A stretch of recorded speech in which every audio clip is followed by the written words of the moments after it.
ತುಂಗಭದ್ರಾ ಜಲಾಶಯ ಜ್ವಲಂತ ಸಮಸ್ಯೆಗಳ ಬಗ್ಗೆ ಅನೇಕ ವಿಚಾರಗಳನ್ನು ನಮ್ಮ ವಿಧಾನಸಭೆಯ ಸದಸ್ಯರಾದಂಥ ಹಂಪನಗೌಡ ಬಾದಳ್ಳಿ ಅವರು, ಬಸನಗೌಡ ತಿರುವಾಳ್ರವರು, ದದ್ದಲ್ರವರು ಮತ್ತು ನಮ್ಮ ಬಿಜೆಪಿ ಅಧ್ಯಕ್ಷರು ವಿಜೇಂದ್ರ ಅವರು ಪ್ರಸ್ತಾವನೆಯನ್ನ ಮಾಡಿದ್ರು. ಅವರು ಝೀರೋ ಅವ್ರು ಮಾಡಿದ್ರು, ಇವರು ಬೇರೆ ಕಾಲಿಂಗ್ ಅಟೆನ್ಷನ್ ಮುಖಾಂತರ ಅವರು ಮಾಡಿದ್ರು. ಇದು ತುಂಗಭದ್ರಾ ಯೋಜನೆ ಅಂತರ ರಾಜ್ಯದ ಯೋಜನೆ. ಈ ಯೋಜನೆ ಅಣೆಕಟ್ಟು 1945ರಲ್ಲಿ ಪ್ರಾರಂಭವಾಗಿದ್ದು 53ರಲ್ಲಿ ಕಾಲುವೆಗೆ ನೀರು ಆಗ ಪ್ರಾರಂಭ ಆಯಿತು. ಈ ಯೋಜನೆ 53ರಲ್ಲಿ ಪ್ರಾರಂಭ ಆದಮೇಲೆ KWD ಅವಾರ್ಡ್ ಪ್ರಕಾರ ಸುಮಾರು 230 TMC ಇದರಲ್ಲಿ ಇಟ್ಟು ಸುಮಾರು 18 TMC ಅಷ್ಟು ಎವಾಪರೇಷನ್ ಆಗ್ತಾ ಇದೆ. ನಮ್ಮ ರಾಜ್ಯಕ್ಕೆ ಶೇರು ಇದು 138.99 TMC. ಆಂಧ್ರ ಮತ್ತು ತೆಲಂಗಾಣ ಒಟ್ಟು ಸೇರಿ 73 TMC. ಇಲ್ಲಿ ಕೊಪ್ಪಳ, ರಾಯಚೂರು, ವಿಜಯನಗರ ಮತ್ತು ಬಳ್ಳಾರಿ ಜಿಲ್ಲೆಗಳೇ ಒಟ್ಟಾರೆ 3,75,081 ಹೆಕ್ಟೇರ್ಗೆ ಅಂದ್ರೆ 9,26,826 ಎಕರೆ ಪ್ರದೇಶಕ್ಕೆ ನೀರಾವರಿ ಒದಗಿಸಲು ಅವಕಾಶ ಆಯಿತು. ಇಲ್ಲಿ ಈಗ ಬಂದಿರುವಂತಹ ವಿಚಾರ ಏನಪ್ಪಾ ಅಂತಂದ್ರೆ ಗೇಟ್ಗಳನ್ನ ಬದಲಾವಣೆ ಮಾಡಬೇಕು ಅಂತೇಳಿ ನಾನು ಲಾಸ್ಟ್ ಟೈಮು ನಾವು ಮುಖ್ಯಮಂತ್ರಿಗಳೆಲ್ಲ ಹೋಗಿದ್ದು. ಒಂದು ಗೇಟು ಬಿದ್ದೋಗಿತ್ತು, ಬಹಳ ಪ್ರಾಬ್ಲಮ್ ಆಗಿತ್ತು, ವೆರಿ ಸೀರಿಯಸ್ ಕನ್ಸರ್ನ್ ಇತ್ತು.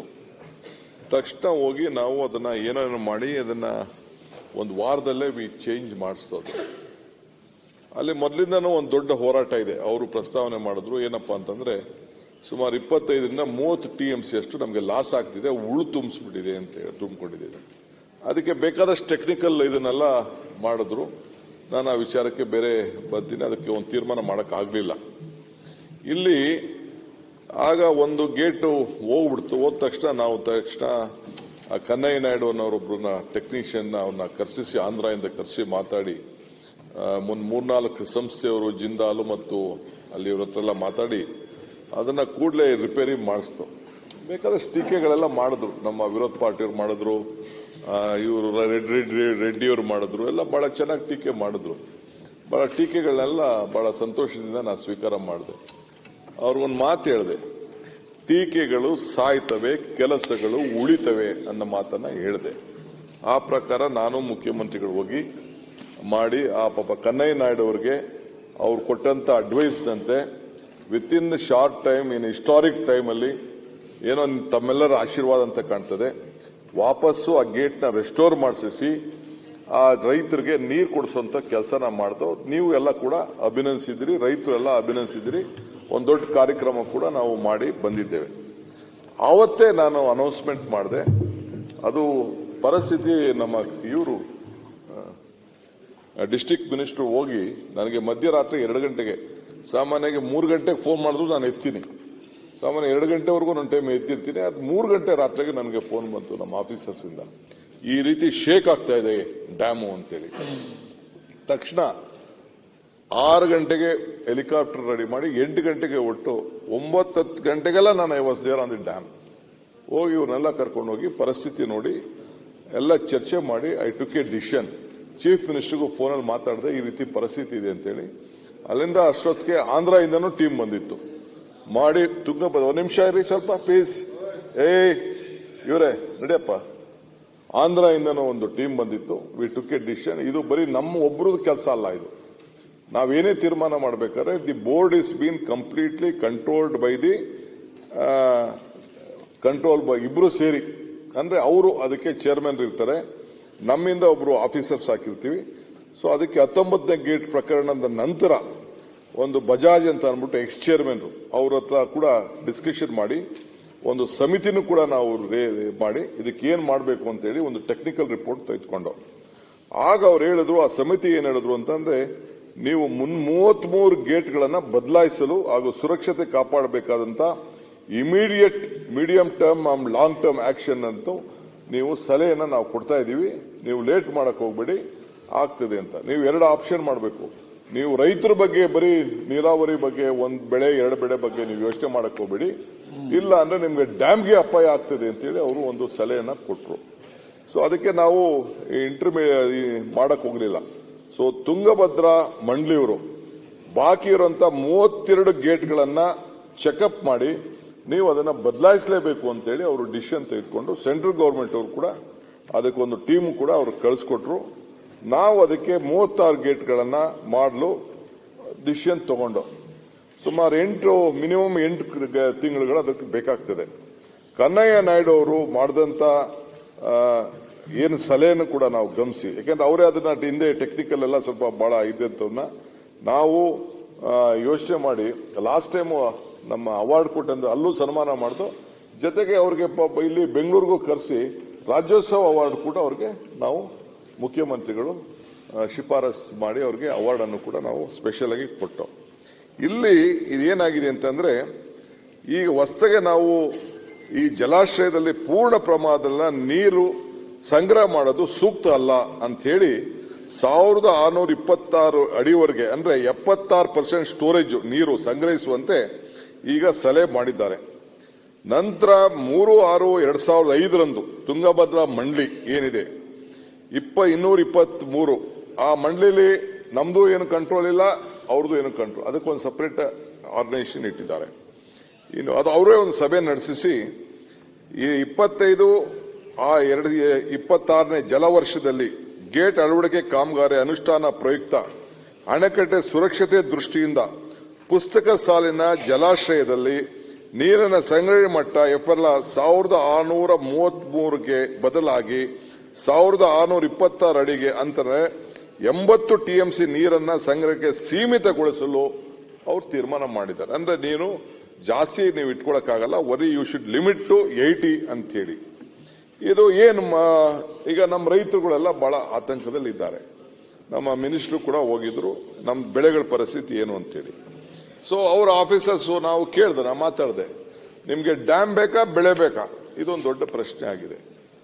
ನಮ್ಮ ವಿಜೇಂದ್ರ ಅವರು ಕೂಡ ಈ ವಿಚಾರನ ಪ್ರಸ್ತಾವನೆ ಮಾಡಿದ್ರು ರೈತರ ಬಗ್ಗೆ. ಗೇಟ್ 19 ಸೇರಿದ ಎಲ್ಲ 39 ಗೇಟ್ಗಳನ್ನ ಹೊಸ ಗೇಟ್ಗಳನ್ನ ಅಳಿಸಲು ಈಗಾಗಲೇ ಟೆಂಡರ್ ಕೂಡ ಕರೆದಿದ್ದೀವಿ. ಯಾರು ಅವರು ಈ ಮಧ್ಯದಲ್ಲಿ ಅವರ ತೆಲಂಗಾಣ ಆಂಧ್ರ ಚೀಫ್ ಮಿನಿಸ್ಟರ್ ಹತ್ರ ನಾನು ಮಾತಾಡಬೇಕು ಅಂತ ಹೇಳಿ ಬಹಳ ಪ್ರಯತ್ನ ಪಟ್ಟೆ. ಒಂದು ಬೇರೆ ನವಲೆ ವಿಚಾರದಲ್ಲಿ ಏನಾದ್ರು ಒಂದು ಹೊಸದಾಗಿ ಮಾಡೋಣ, ಇಲ್ಲಾಂದ್ರೆ ಇನ್ನೊಂದು ಆಲ್ಟರ್ನೇಟಿವ್ ನಮ್ಮ ಇವರು MLA ಅವರು ಹೇಳಿದ್ರು, ಇಲ್ಲ ಅವರು ಏನಾದ್ರು ಆಲ್ಟರ್ನೇಟಿವ್ ಮಾಡಕ್ಕಾಗ್ತದಂತ ಇನ್ನೊಂದು ಆಪ್ಷನ್ಸ್ ಏನೋ ಒಂದು ಸಲಹೆ ಕೊಟ್ಟಿದ್ರು. ನಾನು 3 ಸತಿ ಅವ್ರನ್ನ ಕಾಂಟ್ಯಾಕ್ಟ್ ಮಾಡಿದೆ, ಬರಲಿಲ್ಲ. ನಮ್ಮ ಟೀಮ್ನು ಕೂಡ ನಾನು ಕಳಿಸಿದ್ದೆ, ಅವರು ಅದಕ್ಕೆ ಮುಂದೆ ಬರಲಿಲ್ಲ. ಈ ಮಧ್ಯದಲ್ಲಿ ನಾನು ಇದಕ್ಕೆ ಅವರು ಬಜೆಟ್ ಅಲ್ಲಿ ದುಡ್ಡು ಇಟ್ಟಿರಲಿಲ್ಲ, ಯಾವುದು ಇದನ್ನು ರಿಪೇರಿ ಮಾಡಲಿಕ್ಕೆ ಅವರು ದುಡ್ಡು ಇಟ್ಟಿರಲಿಲ್ಲ, ಯಾರು ಆಂಧ್ರ ಗೌರ್ಮೆಂಟ್. ನಾನು ಅದಕ್ಕೆ ಕೇಳಿದೆ, ನಮ್ಮ ಆಫೀಸರ್ಸ್ ಕೇಳಿದೆ, ನೋಡಪ್ಪ ನೀನು ಅವನ್ನೆಲ್ಲ ಕಾಯಕ್ ಹೋಗ್ಬೇಡ, 66% ನಮ್ದು, 33% ಅವರು, ನಾವೇ ದುಡ್ಡು ಕೊಟ್ಬಿಡೋಣ, ಆಮೇಲೆ ಹೆಂಗಾರು ಅಡ್ಜಸ್ಟ್ಮೆಂಟ್ ಮಾಡೋಣ ಅಂತ. ಬಟ್ ಎಲ್ಲ ನಾವು ದುಡ್ಡು ಕೊಟ್ಟರು ಅವ್ರು ಈಸ್ಕೊಳಕ್ಕೆ ಅವ್ರು ತಯಾರಿಲ್ಲ. ಅಲ್ಲೊಂದು ನಾನು ತೆಗೆದು ನೋಡಿದೆ, ನಿನ್ನೆನೂ ಕೂಡ ನಾನು ಮಾತಾಡಿದೆ. ಅದಕ್ಕೆ ಪ್ರಾರಂಭದಲ್ಲಿ ಏನ್ ಹೇಳಿದ್ದಾರೆ ಅಂದ್ರೆ, the budget required for the board for its functioning is voted by the government of Andhra Pradesh legislative assembly and later on appropriated between the member states is agreed ratio through books adjustment by the account general of AP Karnataka through RBI Nagpur ಅಂತೇಳಿ ಹಾಗೆ ಒಂದು ದಾಖಲೆ Tungabhadra board ಅಲ್ಲಿ ಮಾಡ್ಕೊಬಿಟ್ಟಿದ್ದಾರೆ. So ಅದಕ್ಕೆ ನೀವು ದುಡ್ಡಿನ ಬಗ್ಗೆ ತಲೆ ಕೆಡಿಸ್ಕೊಬೇಡಿ ಸರ್, ನಿಮ್ ದುಡ್ಡು ಬೇಡ, ನಾವೇ ಅಡ್ಜಸ್ಟ್ಮೆಂಟ್. ನಾನು ಹೇಳಿದೆ ಪ್ರಾಬ್ಲಮ್ ಆದ್ರೆ ದುಡ್ಡು ಕೊಡ್ತೀನಪ್ಪ ಅಂತೇಳಿ ಐ ಅಶ್ಯೂರ್ಡ್ ದೆಮ್. ಏನಾದ್ರು ಕಾಂಟ್ರಾಕ್ಟರ್ಗೆ ದುಡ್ಡು ಬೇಕಾದ್ರೂ we will take up Karnataka government only, ಯಾಕೆಂದ್ರೆ ನಮ್ಗೆ ತೊಂದರೆ ಆಗೋದು ಬೇಡ ಅನ್ನೋ ದೃಷ್ಟಿಯಿಂದ, ನಮ್ಮ ರೈತರಿಗೆ ತೊಂದರೆ ಆಗೋದು ಬೇಡ ಅಂತ ತೀರ್ಮಾನ ನಾವು ಮಾಡಿದ್ದೇವೆ. ಈಗ ಕೆಲಸನ ನಾವು ಮಾಡಕ್ಕೆ ಪ್ರಾರಂಭ ಮಾಡಿದ್ದೇವೆ. ಫ್ಯಾಬ್ರಿಕೇಶನ್ ವರ್ಕು ಕೂಡ ಈಗಾಗಲೇ ನಡೆದಿದೆ. ಒಳಹರಿವು ಕೂಡ ಬಹಳ ಜಾಸ್ತಿ ಆಗಿದೆ. 6 ಗೇಟ್ಗಳನ್ನ ಈಗಾಗಲೇ ನಾವು ಮೆಟೀರಿಯಲ್ಸ್ ಎಲ್ಲ ಬರ್ತಾ ಇದೆ. ನಾನು ಅದಕ್ಕೆ ಇನ್ನ ಎಕ್ಸ್ಪ್ಯಾಂಡ್ ನಾವು ಒಬ್ರಿಗೆ ಆರ್ಡರ್ ಕೊಟ್ಟಿದ್ದೀವಿ. ನಾವು ಅಹಮದಾಬಾದ್ ಸಂಸ್ಥೆ ಅವರಿಗೆ ಅವರೇ ಕೊಟ್ಟಿದ್ದಾರೆ, ನಾವೇನು ಅದಕ್ಕೇನು ಇಂಟರ್ಫಿಯರ್ ಆಗಿಲ್ಲ. Hardware tools and machinery project Ahmedabad ಅವರಿಗೆ ಗುತ್ತಿಗೆ ವಹಿಸಲಾಗಿದೆ. ಅವರವ್ರ 6 ಗೇಟ್, ನಿಮಿಷ ಪ್ಲೀಸ್ ಇವರೇ, 6 ಗೇಟ್ಗಳನ್ನ ಈಗಾಗಲೇ ಪ್ರೊಡ್ಯೂಸ್ ಮಾಡಿಕೊಂಡು 3-4 ಕಡೆ ಈಗಾಗಲೇ ಕೆಲಸ ನಡೀತಾ ಇದೆ. ಗದಗ್ನಲ್ಲಿ 2 ಗೇಟು, ಹೊಸಪೇಟೆಯಲ್ಲಿ 2 ಗೇಟು, ಅಲ್ಲಿ ಕಟಿಂಗ್ ಮಾಡಲಿಕ್ಕೆ. ಆಮೇಲೆ ನಮ್ಮ ಇವರು ಕೂಡ ಜಿಂದಾಲ್ ಅವರು ಕೂಡ ಅದಕ್ಕೆ ಸಂಬಂಧಪಟ್ಟಂತ ಸ್ಟೀಲ್ನ ಅದು ಅವರು ಕೂಡ ಸಹಕಾರ ಕೊಡ್ತಾ ಇದ್ದಾರೆ. ಸೊ 6 ಗೇಟ್ಗಳನ್ನ ಫ್ಯಾಬ್ರಿಕೇಟ್ಗೆ ಈಗಾಗಲೇ ಅಲ್ಟಿಮೇಟ್ಲಿ ಆಗ್ತಾ ಇದೆ. ಬಟ್ ನಾನು ನಿನ್ನೆ ತಿರ್ಗಾ ಅವ್ರ ಹತ್ರ ಒಂದು ರೌಂಡ್ ಮಾತಾಡಿದೆ. ನಿನ್ನೆ ಇಲ್ಲಿ ಕರೆಸಿದ್ದೆ, ನಾನು ಇಂಜಿನಿಯರು ಇಲ್ಲಿಗೆ ಬಂದಿದ್ರು, ಆಂಧ್ರ ಇಂಜಿನಿಯರು ಅವರು ಕೂಡ ಇಲ್ಲಿ ನಿನ್ನೆ ಕರೆಸಿದ್ದೆ. ಇನ್ನ ಸ್ಪೀಡಪ್ ಮಾಡಿ ಅಂತ ಹೇಳಿದ್ದೀನಿ. ನಾನು ಸ್ಪೀಡಪ್ ಮಾಡಿ ಇನ್ನ ಬೇರೆ ಬೇರೆಯವ್ರಿಗೆಲ್ಲ ಅವಕಾಶ ಮಾಡಿಕೊಡಿ ಅಂತ ಕೂಡ ಹೇಳಿದ್ದೇನೆ. ಇಲ್ಲಿ 2 ವಿಚಾರ ಇದೆ. ಈ ಮಧ್ಯದಲ್ಲಿ ತುಂಗಭದ್ರಾ ಜಲಾಶಯದಲ್ಲಿ ಹೂಳು ತುಂಬುವ ಹಾಗೂ ನವಿಲೆ ಸಮತೋಲನ ಜಲಾಶಯ ನಿರ್ವಹಣಾ ಯೋಜನೆ ವಿಚಾರ ಒಂದಿದೆ. ಅಲ್ಲಿ ಅದಕ್ಕೆ ಹೊಸದಾಗಿ ನಾವು ಕೆರೆಗೆ ಹೊಸದಾಗಿ ಮಾಡಬೇಕು, ಅದೆಲ್ಲ ಲಾಟ್ ಆಫ್ ಇಶ್ಯೂಸ್ ಇದೆ. ಆ ವಿಚಾರಕ್ಕೆ ನಾನು ಚೀಫ್ ಮಿನಿಸ್ಟರ್ನ ನಾನೇ ಪರ್ಸನಲ್ ಆಗಿ I spoke to the Andhra chief ಮಿನಿಸ್ಟರ್ಗೆ. ಇಲ್ಲ ಡಿಕೆ ಟೈಮ್ ಕೊಡ್ತೀನಿ ಅಂತ ಹೇಳಿದ್ರು, ಅವ್ರು ಕೊಡ್ಲಿಲ್ಲ. I don't know for what purpose. ಯಾಕಂದ್ರೆ ನೀರು ಅವ್ರಿಗೆ ಹೋಗ್ತಾ ಇದೆಯಲ್ಲ, ಅವ್ರು ಆರಾಮಾಗಿರ್ತಾರಲ್ಲ, ಅದಕ್ಕೆ ಅವ್ರಿಗೇನ್ ತೆಗಬೇಕು ಅಂತ. ನಾವು ನವಿಲೆ ಮಾಡಿದ್ರೆ ನಮ್ಗೆ ಮಿಕ್ಕಿದ ಎಕ್ಸೆಸ್ ಆಗಿದ್ದೆಲ್ಲ ಹೋಗ್ತಾ ಇದ್ರು, ಸುಮಾರು 25ರಿಂದ 30 TMC. ಈ ಮಧ್ಯದಲ್ಲಿ ಕೆಲವರು ಅಲ್ಲೊಂದು ಮಾಡಿದ್ದಾರೆ, ಹೂಳು ಎತ್ತದು ಪರ್ಮಿಷನ್ ಕೊಟ್ಟಿದ್ದಾರೆ ಅವರಲ್ಲಿ, ಎತ್ತಕ್ಕೆ. ಬಟ್ ಅದನ್ನ ತೆಗೆದ್ರೆ ಎಲ್ಲಿ ತುಂಬೋದು, ಯಾನ್ ಮಾಡೋದು, ಅದೆಲ್ಲ ದೊಡ್ಡ ದೊಡ್ಡ ಇಶ್ಯೂಸ್ ಇದೆ. ಹಿಂದೆ ಫೈನಾನ್ಷಿಯಲ್ ಎಲ್ಲ ಫೇಸ್ ಆಗಿದೆ. ಬಟ್ ನಾನು ಅದನ್ನ ಎಕ್ಸಾಮಿನ್ ಮಾಡ್ತಾ ಇದ್ದೀನಿ. ಅವ್ರ್ಯಾರೋ ಬಂದು ನಾವು ಎತ್ಕೊಂಡೋಗಿ ನಾವೆಲ್ಲ ಹಾಕೊಳ್ತೀವಿ, ನಮ್ ಪರ್ಮಿಷನ್ ಕೊಡಿ ಅಂತ ಯಾರೋ ಬಂದಿದ್ರು ನಂತರ. Let me examine Andhra Pradesh ಅಂತ ಹೇಳಿದ್ದೀನಿ ನಾನು. ಈಗ ಇಲ್ಲಿ ನಮ್ಮ ಈ ಜಲಾಶಯಕ್ಕೆ ಸಾಮರ್ಥ್ಯ 132 TMC ಇದೆ. 2016-17 ಒಂದು ಸರ್ವೆ ಪ್ರಕಾರ 26,682 TMC ಅಷ್ಟು ಹೂಳು ಸಂಗ್ರಹ ಆಗಿದೆ ಅಂತ ಒಂದು ರಿಪೋರ್ಟ್ ಕೂಡ ಬಂದಿದೆ. ಈ ಸಾಮರ್ಥ್ಯ ಇಲ್ಲಿ 105 TMCಗೆ ಅದು ಅವಕಾಶ ಇರ್ತದೆ.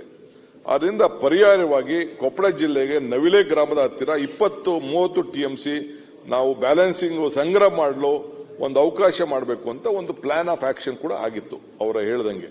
ಸೊ ಸಿವಿಲ್ ವರ್ಕ್ಗೆ ನಾವು ಒಂದು ಎಸ್ಟಿಮೇಟ್ ಮಾಡಿದ್ದು, ಒಂದು 11,000 ಕೋಟಿ ರೂಪಾಯಿ ಸಿವಿಲ್ ವರ್ಕ್ ಆಗ್ತದೆ. ಲ್ಯಾಂಡ್ ಅಕ್ವಿಷನ್ ಕಾಸ್ಟ್ 3,978 ಆಗ್ತದೆ ಅಂತ ಒಂದು ಮಾಡಿದೆ.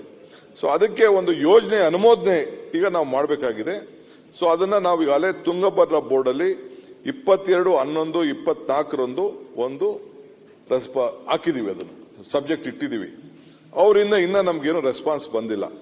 ಇದರಲ್ಲಿ ಆಂಧ್ರ ಮತ್ತು ತೆಲಂಗಾಣ ಯೋಜನೆ ಉನ್ನತ ಮಟ್ಟದ ಅಧಿಕಾರಿಗಳೊಂದಿಗೆ ಈಗಾಗಲೇ ಚರ್ಚಿಸಲು 22/6/23, 10/11/24, 5/7/24 ಮತ್ತು 21/11/22 ಅನೇಕ ಮೀಟಿಂಗ್ಗಳಲ್ಲಿ ನಾವು ಅವ್ರಿಗೆ ಕಾಗದನೂ ಬರೆದು ಅವ್ರಿಗೆ ಪ್ರೆಷರೈಸ್ ಮಾಡ್ತಾ ಇದೀವಿ.